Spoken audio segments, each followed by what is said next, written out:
तो आज students, first of all we will learn this chapter, our constitution, हमारा संविधान, और हमें लॉ की जरूरत क्यों पड़ती है, कानून की जरूरत क्यों पड़ती है, वो हम आज पढ़ेंगे. ठीक है. So learning outcome is constitution में संविधान. A constitution is a set of law and rules as per which a country is governed. तो जो कॉन्स्टिट्यूशन होता है वो कानून बनता है उससे, जिससे क्या होता है हमारा जो देश है वो मतलब प्रॉपरली सही तरीके से चलता है. It is a framework which decides the composition and functions of a government. So the Constitution of India lays down our national goals like democracy, socialism, secularism, liberty, equality, fraternity, etc. It also lays down the powers and functions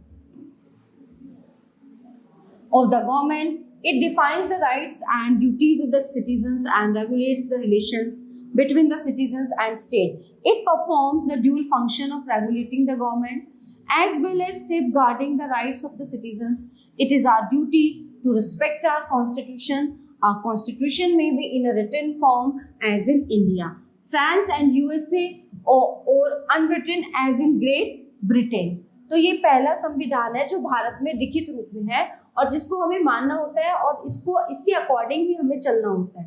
क्यों, क्या होता है ना, सिर्फ जो हमारा देश है वो स्मूथ तरीके से चलता है, जो हमारी कंट्री है, ठीक है, स्मूथ फंक्शनिंग होती है उसकी. Importance of our constitution. In the present age of democracy, the power to govern is exercised by the representatives of the people and they are also accountable to the people. Thus, they cannot be allowed to exercise the power according to their sweet will. So, they are bound by certain principles. The state is an association of associations. Every association works according to certain rules. These principles put a check on arbitrary use of power by any person and ensure individual liberty. So these principles determine the setup of organs of the government, their power, mutual relations, and the rights and duties of the citizens. Thus, the constitution is very important in a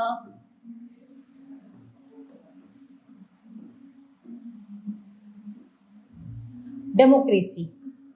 Features of our constitution. Our freedom fighters battled for long in order to free our country from the imperial yoke. So they fought for certain ideals which they tried to incorporate in our constitution. तो जो हमारे freedom fighter हैं वो लड़े थे देश को आजाद कराने के लिए, है ना. A glimpse of these ideals can be read in the preamble of the constitution. The Constitution of India is a legal document. ठीक है, भारत का संविधान जो है वो एक लीगल डॉक्यूमेंट है. It begins with an introduction और a preface called the preamble. The word preamble literally means an introduction to a legal document. In fact, the preamble is an introduction as well as the key to our constitution. It lays down the basic principles and reflect the ideals which the rulers of our country should always keep in mind while formulating and implementing national policies. It also enlists certain goals or objectives that the farmers of our constitution wanted to achieve. The 42 and Amendment of the Constitution 1976 made certain changes in the preamble. So the preamble in its amended form reads as follows: with the people of India having solemnly resolved to constitute India into a sovereign socialist secular democratic republic and to secure to all its citizens. Okay, ये एक तरह से oath है. Okay, justice, social, economic and political. Liberty, justice, liberty, equality, fraternity. ठीक है. Liberty of thought, expression, belief, faith and worship. Equality of status and of opportunity and to promote among them all. Fraternity, assuring the dignity of the individual and the unity and integrity of the nation. In our Constituent Assembly, this 26th day of November 1949, do hereby adopt, enact and give to ourselves this Constitution. The preamble reflects The true spirit of the Constitution, it showcases that the people of India are the real authority. This supreme documents of the land has been prepared by the people's representatives. Okay, so the nature and goals of the Constitution are expressed through the words sovereign, socialist, secular, democratic, republic. It is to be noted that in the original Constitution, so the preamble mentioned sovereign, democratic, republic and unity of nation. The words socialist and secular have been added by the Constitution Amendment 42nd Act 1976. A brief explanation of these words would be quite meaningful. Sovereign. After gaining independence, India became a sovereign state governed by its own set of rules and laws. This means that India is no longer a dependency of the British Empire. It is no longer subject to any external power. It is free to make all decisions regarding its internal and external matters. It can establish relations with any foreign country and no outside power can interfere in the internal affairs of our country. Socialist. A socialist state is the one where everyone has an equal right and opportunity to benefit from the country's wealth and resources. Okay, in our country there are wide economic disparities. While some people are extremely rich and wealthy, the majority are poor and backward. So to decrease this gap, अब क्या होता है कि in our country there are wide economic while some people are extremely rich, है ना? सब लोग मतलब बहुत लोग इतने अमीर हैं and wealthy, the majority are poor and backward. तो क्या होगा, जो गरीब और पिछड़े हुए लोग होंगे उनमें मेजोरिटी होती है. To decrease this gap, इस गैप को हटाने के लिए between the rich and the poor, our leaders decided to follow the policy of socialism. ठीक है? The term socialist implies that the state policies should be designed so as to serve the welfare of the people as a whole.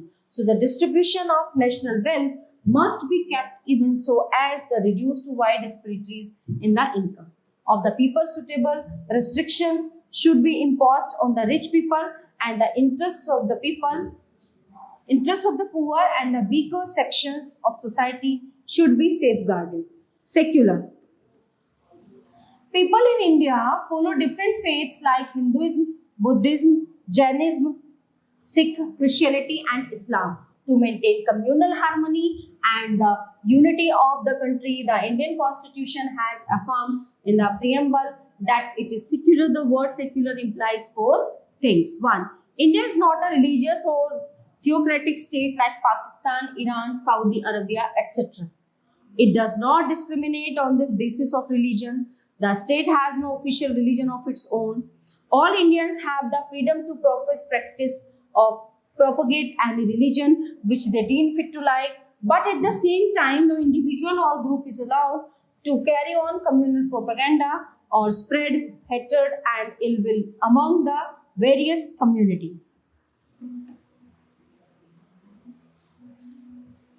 Democratic. The word democratic signifies that the state derives its power from the people and the Constitution confers on the citizens the right to elect their representatives for the Union Parliament, state legislatures and the local bodies. So all adult people of the country take part in elections which are held after every 5 years. So the people can change a government if they are not satisfied with it. अगर लोग संतुष्ट नहीं है तो वो जो है उस सरकार को बदल सकते हैं. Republic. A republic is a state where the head of the state is a popularly elected person for a defined and fixed period of time. It is opposed to monarchy where the king is a hereditary ruler. At the time of independence, India suffered from backwardness due to various socio-economic problems. For an all-round development of the country, it was considered essential to provide justice, liberty, equality and fraternity to the people. So these objectives were laid down in the preamble. Justice. Our society is ridden with social inequalities. The caste system divides people into high and low castes. These differences lead to many injustices The poor and the low caste people are exploited and ill-treated by the rich, and the high caste people. Our constitutions seeks to remove such inequalities and to ensure social justice to providing various facilities to the weaker sections. Okay, so the preamble declares that the people of India should enjoy social, economic, and political justice. In accordance with these objectives, the government has adopted socialism as its ultimate goal. Liberty. The principle of liberty is an integral part of democracy. All the citizens of India have been granted the freedom to choose their own way of life. So they are free to express their ideas and follow their beliefs without fear. Equality. All citizens are equal in the eyes of the law. No one is big or small, so there can be no discrimination on the basis of caste, religion, sex, or wealth. So all people have equal status rights and are entitled to equal opportunities. Fraternity. India is a land of huge cultural diversity. People of different regions have their own traditions, languages, faiths, and cultures. In order to maintain the unity and integrity of the country, a sense of brotherhood is required among the various groups. So communal feelings have to be suppressed at all costs. Social evils like casteism and untouchability are also to be removed. What are law? Law क्या होता है? कानून. Those concepts or rules which remain definite and unchanged are called law. The term law is used in different senses. Usually people discuss about divine law to express their faith in divine power. So the other law is the physical law based on cause and effect relationship, and it is unchangeable. So the third kind of law is man-made law. Man-made law or human law may be ethical, social, or political. According to the Henry Sidgwick, laws are general directions so as to the conduct of the community, for disobedience to which a penalty of some kind will normally be inflicted by the authority of government. T. Holland defines a law as a general rule of external human action enforced by a sovereign political authority. Some characteristics of law are as follows. 1. Law is an instrument to do a thing systematically. Law regulates the external life of the individual. 3. Law is enforced by a determined human authority. State is a sole political organization. Okay, no rule can take the form of law until it is approved by the state. Need for law. No civilized society can be peaceful unless its people abide by the rules and regulations. In fact, law regularizes the civic life of the community. Law are important for the smooth running of the society and for establishing peace and order in the state. So customs adopted by society, when followed regularly, take a constraint form and become law. In the past, certain principles were found to be useful and were applied regularly. Thus, they were recognized as law. So these customs cannot be ignored by the state. But if there are any social and religious customs like child marriage, okay, infanticide, sati system, and practice of dowry that hamper its progress and that of the country, they must be removed or at the earliest, otherwise, so they will destroy social structure and hinder national progress. Dowry is banned and punishable in India by the Dowry Prohibition Act of 1962. Deep-rooted evils cannot be removed all at once, but continuous efforts and more strengthened law help to reform the society. The constitution and the law, their relations. In pre-democracy days, the command and order of the ruler was regarded as a law. In the present world, in a democracy, elected legislatures make law for the good of the common people. But in a democracy too, sometimes certain laws are not approved by all, while some law might appear unjust from individual point of view. Law must be obeyed and people should abide by it.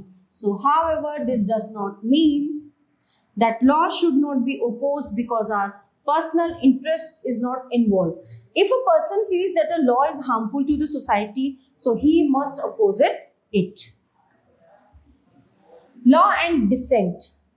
Mostly law are good because they have been framed for the welfare of the people, but there are bad law as well. People oppose all such bad law, so there is always a spirit of dissent underlying a bad law along with the spirit of acceptance in case of a good law. During the British rule, numerous unjust laws were passed by the government. For example, the Vernacular Press Act 1978 tried to put restrictions on vernacular newspaper. In 1905, the partition of Bengal was effected. In 1930, the unjust salt law was passed. Gandhiji launched the Satyagraha against it. Through Dandi March, he violated the salt law. At his call, people began to defy law and orders of the government. So there were strikes and demonstrations all over the country. So the people boycotted foreign goods and refused to pay taxes. Okay, soon this movement gained strength. So the government followed a repressive policy to put it down. But these repressive measures failed to crush the spirit of Indians. In fact, dissent is an indispensable part of democracy. People have the right to have independent opinions which they express through their representatives. That is why there exist many opposition parties in every democratic country. So dissent is the right of every democratic party. Another example of dissent is the anti-liquor agitation. Many times the government tries to pass certain laws which are not good from ethical point of view. Liquor law is one of them. So the government justifies its policy on the ground that such a policy would reduce the distilling of illegal liquor, okay, which cause many deaths at times. But the opposition parties vehemently oppose such as action. They also take out processions, hold meetings, and even resort to satyagraha to condemn the government. Thus, dissent is an important feature of democracy. Rule of law and democracy. By now, we know that our constitution provides the framework for administering the country. A law which is against the fundamental rights of the people can be declared null and void by the Supreme Court. Okay, thus the rule of law will always prevail. The rule of law implies that no one is above the law. This not only regulates the power of the government but also stresses that everyone is equal before the law. Thus, we can say that democracy and the rule of law complement each other. Okay, so the all topics are covered in this chapter. Okay, I hope you all are very well understand this. So we will meet you the next class.